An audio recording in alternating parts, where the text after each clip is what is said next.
Entre los signos y señales en los cuales primero te tienes que fijar para saber que tu gato se empieza a deshidratar, tienes que fijarte siempre en lo siguiente. Primero, mírale los ojos. Si notas que el ojo lo tiene como más hundido, como no tan sobresaliente hacia el exterior, sino más hundidito en la cavidad craneal, peligro. Esto ya empieza a ser una señal bastante característica. Notarás también que si coges un pellizco de la piel, esto cuando lo acaricias, la forma de la piel le cuesta más volver a su equilibrio normal.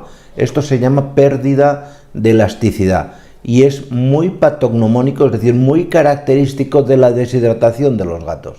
Muy importante, tócale las patitas. Notarás que la punta de las patas, de tanto traseras como delanteras, se encuentra tremendamente fría. Notarás también, si lo llevas en brazos, notarás, extiende la palma de la mano en la cavidad torácica y notarás que la frecuencia de su corazón, su frecuencia cardíaca, está acelerada.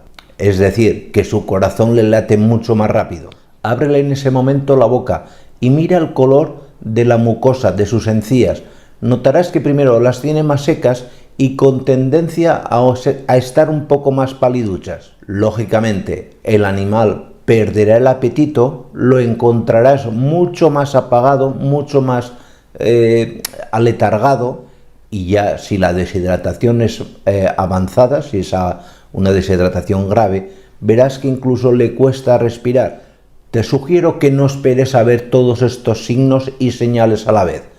Yo, de hecho, cuando veo que un gato tiene ya los ojos hundidos, que los tiene más metidos hacia el interior de la cavidad del cráneo, pues lo que siempre recomiendo es, primero, dale agua fresca, agua limpia, ponle varios cuencos de agua por toda la casa, que no tenga excusa para no beber. El gato es un poco vago, cámbiale un poco la alimentación, introduce más dieta húmeda. Te digo que el gato de por sí le cuesta ir a beber, por lo tanto tienes que engañarle un poco y ponerle una comida muy apetitosa y húmeda para que al tener más grado de humedad, gracias a ella se nos empiece a rehidratar. Lógicamente tú no puedes pincharle un suero, pero como te indico en este vídeo, puedes hacerle muy fácilmente en tu casa un suero casero. Pues muchísimas gracias y nos vemos en siguientes vídeos. Cuidaros mucho. Chao.